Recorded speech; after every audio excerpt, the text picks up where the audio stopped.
everybody, it's Eric Pappenfuss. It's Friday, so it must be a buy day, and we're here for part 2 of our visit to the Woodlands Cemetery in Philadelphia, Pennsylvania. Do you see the obelisk behind me, Kathy? Yes. How can you miss it, right? It's beautiful. Well, that is considered the largest example of funerary art anywhere in America. Wow. The single largest obelisk of any cemetery is right here in Philadelphia. And do you know who built it? No. Well, it was a dentist. And let's get right to our box. I'm going to surprise you, I think, because I'm going to start with a modern book. Now, I know on buy day we usually do older books, but this one came in which got me thinking, well, who on earth is the dentist Tom Evans, and what does he have to do with gaslit Paris and Emperor Napoleon III? Well, I'll tell you, he made his fortune by being a dentist. He used nitrous oxide on his patients, but he also went to Europe and became the official dentist for Napoleon III. And when Napoleon III was under the laughing gas, so to speak, he'd ask Napoleon III about, the new plans for the great city of Paris. Where's the new thoroughfare going, and which plots are being demolished? And Napoleon III would say, oh, well, it's going here and it's going there. And he made a fortune, Kathy, speculating on property in Paris amidst the major city renovations of mid-19th century France. Isn't that incredible? Yes. Now, we're going to come up here where it's a little bit sunnier, and I'm going to show you an engraving from this book. And it's going to remind you of something, I think, if you're a watcher of Buy Day, which I know you are. Let's pause for a second and take a little look at this illustration here. Why, it's a dentist in a carriage holding what? What is that he's holding? I don't know, a tooth? Well, it sure looks like Haslam's key, doesn't it? No. Oh, yes. Yes, exactly. And that looks a bit like it could be Napoleon III. And if it's a dentist using Haslam's key, then I suspect what they're trying to say is that Napoleon III was crazy. This is a satirical cartoon. And of course, the dentist is the champion.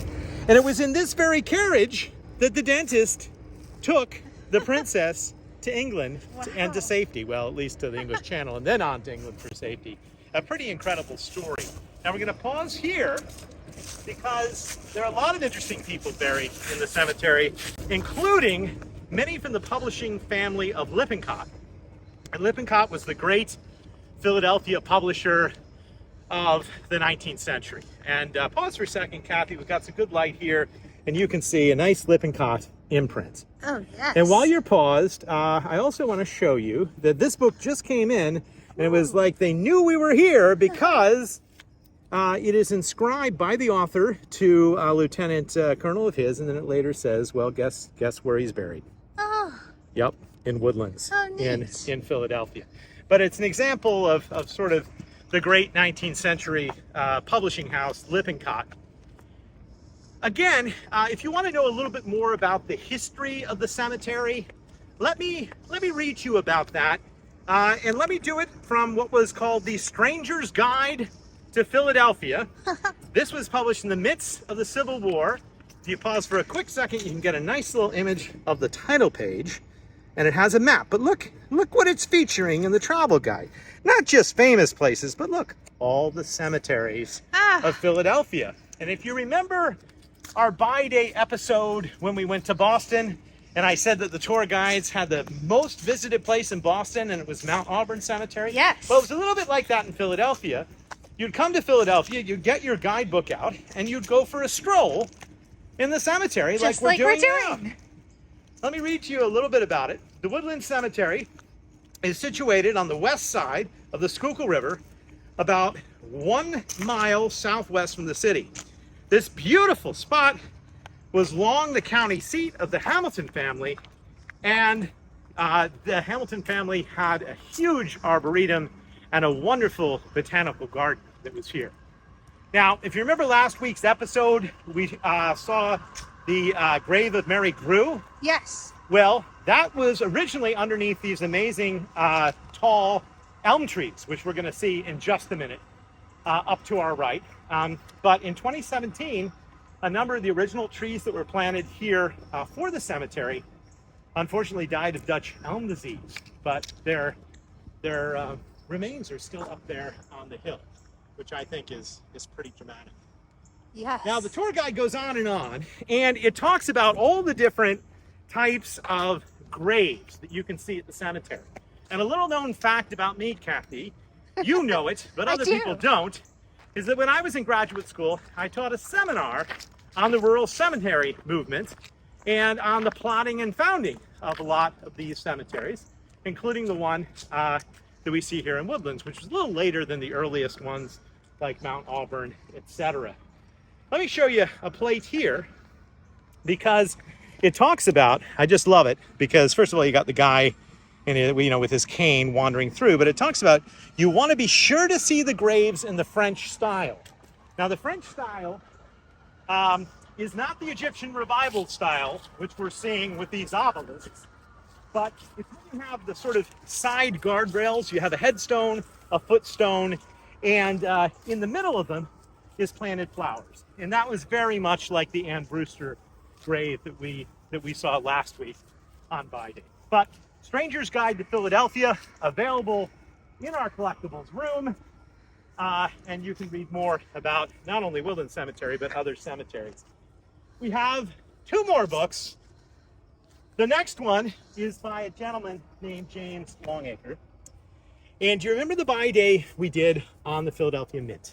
Yes. We had some books on early American currency, and we had a book that was by one of the workers at the original Philadelphia Mint. Long Acre became in charge of the Philadelphia Mint. And in the 1830s, he determined that what really needed to happen to bring America together was to create a new national portrait gallery of Americans from all the different regions of the country, and he was going to engrave these incredible portraits. Oh, neat. And I have an amazing book here, which is just one of the volumes of the portrait gallery. Let me open it up and I'll show you the title page. What's interesting about this book is that you can see that's the engraved title page. Let me get you the easier to read regular title page. And you see that Long Acre not only published the book, but Long Acre was in charge of doing the engraving. So just like he engraved the eagles for American currency, he engraved many of the famous portraits of prominent Americans. Here's John Adams. And a lot of times the portraits weren't very well known, but they became well known because of Long Acre's engravings.